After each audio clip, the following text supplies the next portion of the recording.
Right, we're rolling. Mm-hmm. Yes. Anytime today. Good evening, guys. I hope we are all doing well, and welcome back to once again another YouTube video. I hope this car is going to let me through here. Yep, of course, they're not even going my way. Like I said, welcome back to another YouTube video, welcome back to the channel. Tonight we are in for back. Now this is actually my midweek back session, so this is not the back session that includes deadlifts. This one will include a form of barbell row, whether that be a T-bar row or whether that be a barbell row for that matter. Now we're back at a silly junction once again, and I'm having to wait on all these cars going past because I just feel as if I'm going to sit here forever. Wait, I think that's actually us. Right, here we go. So like I was saying, this is going to be the night where I either do a barbell row or a T-bar row, and tonight we're actually going to finish on rack pulls as well, which is something that after my little niggle I did take out rack pulls at the very end of my sessions because I just felt as if they were accumulating too much stimulus on my whole body in general, and I wasn't able to recover from the niggle, never mind the training in itself, because I can always recover from the training, but it just wasn't allowing me to recover very well from the little injury and niggle. So I took them out for a little while, and I must have kept them out for maybe 5-6 weeks of prep, put them back in, and then this is going to be my third session, I believe, back with them in. So everything's feeling all good. I'm obviously now 3 weeks out as well, which is something that we've got to take on board, that I'm very much close to the show. My recovery capabilities are actually pretty much back where they were whenever they were like sky high and at the very top, so no complaints on that side. But tonight, more so, this video is going to be really dedicated around tonight's back session as a whole. I'm not going to include any food or anything like that, and obviously I'll be going home from my normal post-workout being rapid recovery, white potato, chicken, broccoli. That'll be the same. However, tonight's video is just going to be realistically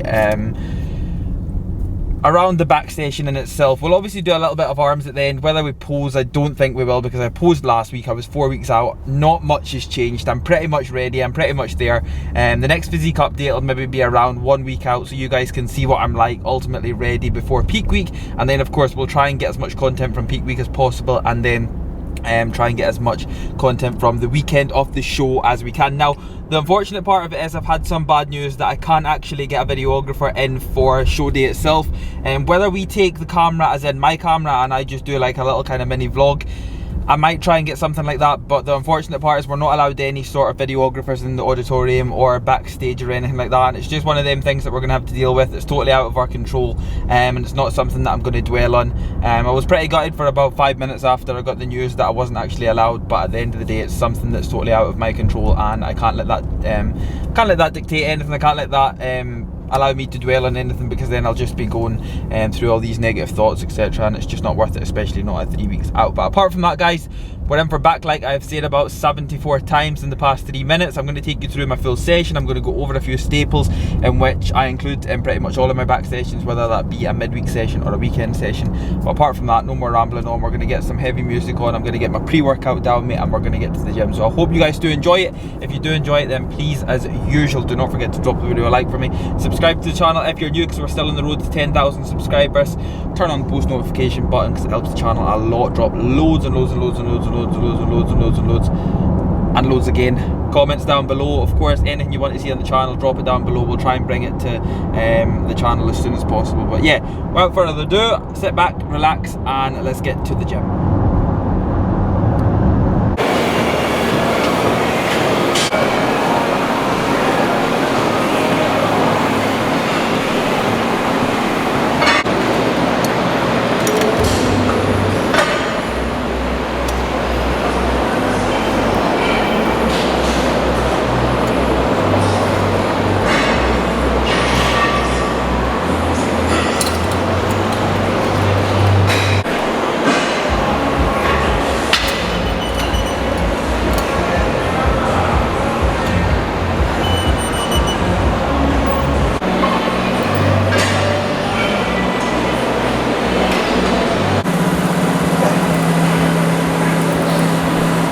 Guys, one thing you will see is I'm not taking this anywhere near failure. This is just literally pre-activation. I'm not even pre-exhausting. I'm not taking it anywhere near failure. We're essentially just getting a bit of blood in around the lats, because whenever we jump to something like a T-bar row, I've got to take on board, especially now. I'm 3 weeks out.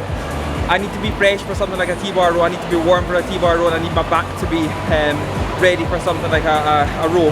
So that being said, we'll jump on something like a pullover first. Just get a good amount of blood in around the lats. get nice and warm, and then we'll be more than ready. But I believe I've just said that we're going to do T-bar row. We're not, we're going to do barbell row. So we're going to jump on a rack first, because I don't believe we can get in the hardcore corner. We'll finish in the hardcore corner on rack pulls, but we'll start off on our proper working sets on barbell rows.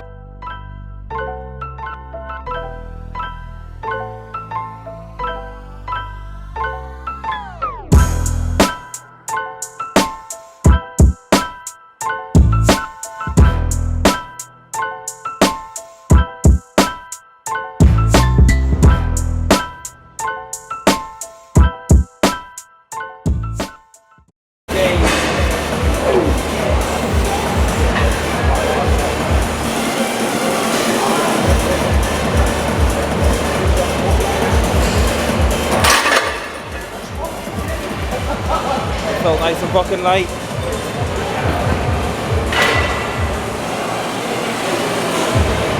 I literally cannot remember the last time I went 160 on rows.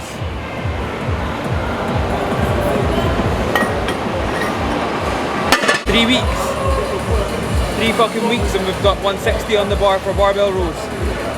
Very unheard of. I don't actually think of barbell rows 160 this whole prep. And I literally just unracked 140 and it felt very light, and I don't know where that came from, but this is one thing that I want you guys to take from this as well, is on these bigger compound movements, they're very unpredictable. So on these sort of nights, whenever you unrack a weight and it feels very light, make sure and take whatever is there on the night. So if it's there, fucking take it, do not miss, and especially don't leave it.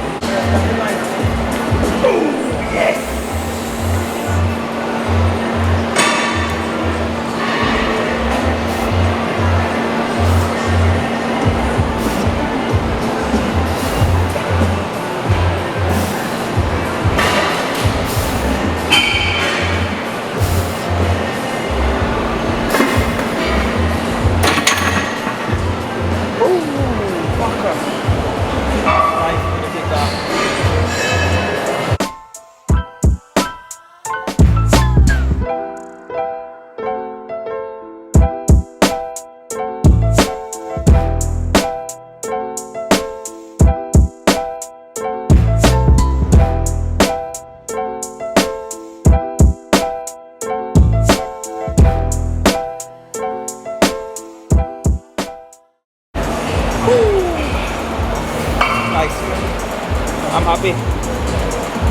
I'm happy.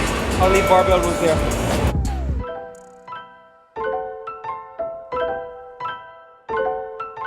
Tactical beats.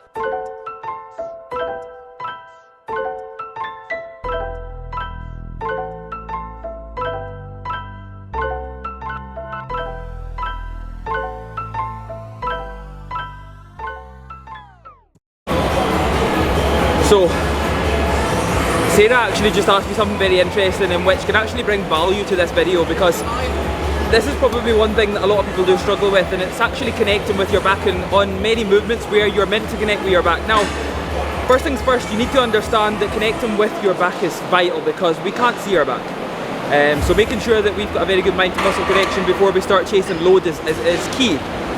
But ensuring on some movements where you're essentially rowing low to high or high to low, knowing where your joints are going is knowing where to connect your back. So essentially wherever your elbow's going, that's where you want to be connecting with your back. So on something like a low row machine or something like a high to low pull down, we've got to understand where our elbows are essentially moving towards.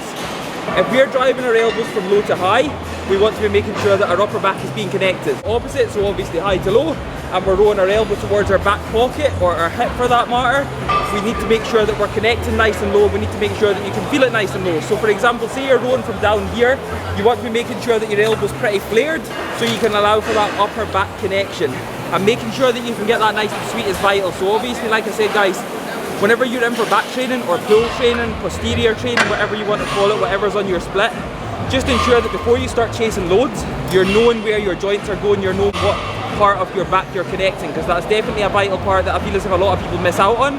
And the second that you miss out on things like that, it could be the difference between having a complete upper back and a complete lower back, or a complete overall back and not having a back at all. And of course we know that whenever we hit a rear shot on stage, Whenever you turn to the rear, that is what wind shows. And whenever you turn to the rear, you want an overall posterior. You don't just want half and half. So make sure whenever you're in for back, you're not focusing on just chasing load, you're focusing on correction and then the load.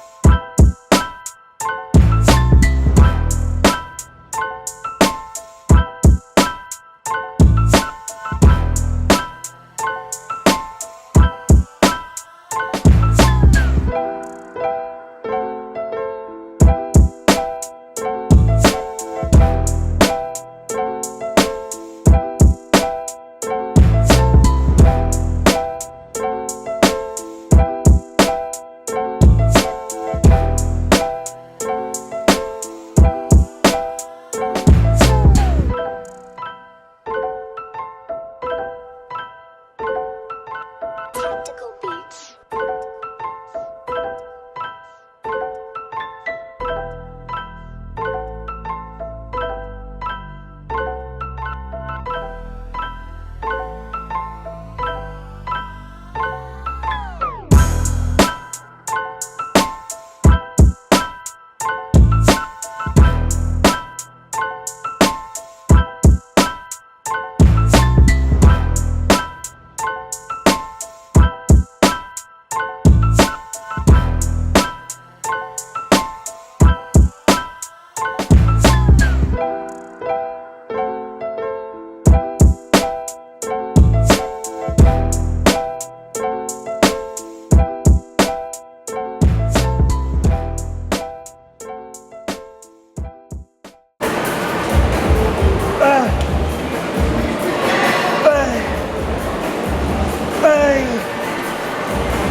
First of all, big shout of course to my videographer.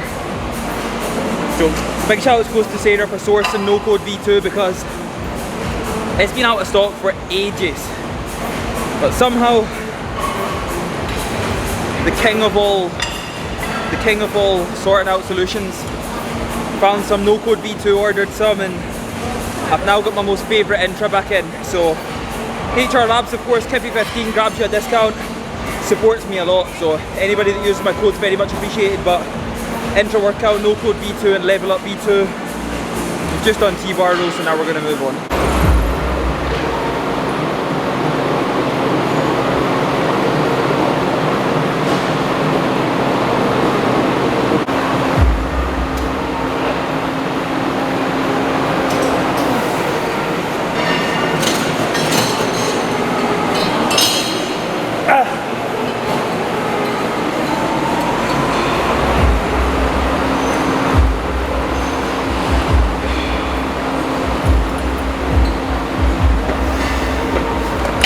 I can't believe I've just done that. I've actually just done a D-handle pull down. Well, technically I've done a dual handle D-handle pull down, but right, this is one thing we were saying. So as long as you don't do your full session with D-handles, it should be alright. And to be fair, we've done most of the big work. Although we've obviously got rack pulls left, that's my only excuse. And the second that I seen both of the D-handles on like a dual cable pulley, I had to do them. We are going to do a wide grip pull down next, however I did just want to do a quick set on there, and to be fair, it felt incredible, but I would never do them anywhere else apart from neither at the end of the session, because they absolutely do not matter regardless how good they feel. At the end of the day, that's not going to build a big back. Rows on top of rows on top of rows, deadlifts on top of deadlifts on top of deadlifts, that's what's going to build a big back, so remember that.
definitely one of them movements that's like a staple in every single session. Something like a low row, something like a close grip, a V-bar, like what I'm using here. This is probably one of the movements that I've had in pretty much every single back session since I started training like 8 years ago. And obviously, you guys know I do a midweek back session, which is tonight, and then I'll do a deadlift session on the weekend. One of them sessions will include this. So it is in every single week, and if anything, it's one of them movements that I feel as if gets overlooked very much because it doesn't look like it does much. However, when you turn to the rear, that's whenever it shows. A non-supported close grip, low row on a cable pulley. This is the sort of exercise that does show whenever you turn to the rear because you can take it nice and heavy. You can use a little bit of momentum. It's one of them moves that whenever you start to fatigue, you can use a little bit of momentum to get that load shifted. It's definitely one of them movements that I would more so recommend that you guys put into your back sessions, regardless whether you're going against the modern day grade or not. It's a movement that I would most definitely recommend. And I don't feel whenever I turn to the rear, without being cocky, I don't feel as if it's a weak shot for me. And if anything, that's like enough for you guys to be putting movements like these into your posterior sessions, because like I keep going over and over and over, whenever you turn to the rear, them shots matter the most. They're arguably the biggest shots on stage, so don't neglect them.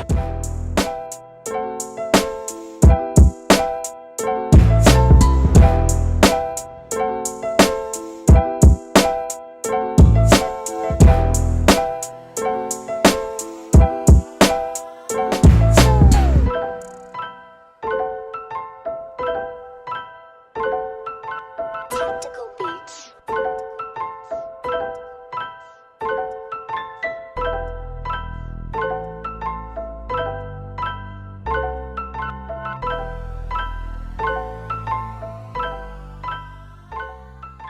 Remember that your rear delts are a main part of your back as well.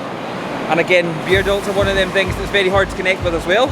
And rear delts are also one of them body parts that are actually very rare to be a very strong part on realistically anybody, unless you've got superior genetics and also you've been training for a long extended period of time. So I definitely think that giving your rear delts a little bit more time is key, and especially making sure that you can connect very well with them. Like hamstrings, rear delts are something that I can't go very heavy on, just because I immediately lose the connection on my rear delts, and I personally feel that on something such small like rear delts, if you're not connecting with them, there's literally no point in doing it. There's no point in moving just weight from A to B because you're not going to target anything apart from your upper back. And at the end of the day, we've got to take on board that when you hit that back double bicep shot, your rear delts are a massive part in that shot. So make sure they're strong, make sure you connect with them, give them a little bit more time, but don't go super heavy unless you can actually do that. Don't chase load on it, earn every single progression that you make on it, and trust me, they'll grow that way and you'll be able to benefit from them that way.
That is a wrap for another back session. 3 weeks out this time. The next video that will come up will be around 2.5 weeks out, or potentially officially 3 weeks out. I can't actually remember, it's off the top of my head, something like that, but very successful back session taken tonight. I hope you guys were able to take something from it. As you would have seen, I hit my back from top to bottom. We done harder exercises, easier exercises, heavy exercises, some light exercises, and of course rack pulls went very well at the very end as well. Again, as you would have seen with rack pulls, I kept them beltless, and again it's just essentially finishing off the lats. The lats are completely fried by then, and as you would have seen, every time I retracted my shoulders back, the first initial pull was on my lats more than anything, whereas whenever you're on something like a deadlift off the floor, the first initial pull, your shoulders might take most of it, whereas we're pretty much just finishing off the lats. That's why I only took it to 5 plates a side, and I took a decent set of reps. So again, that's obviously going to be the wrap for this video. I hope you did enjoy it. If you were able to take something from it as well, then fantastic. Again, if you weren't, then I'm sorry for that. But of course, don't forget to drop the video a like for me, subscribe to the channel if you are new. We're 3 weeks out, and I'll see you all in the next video.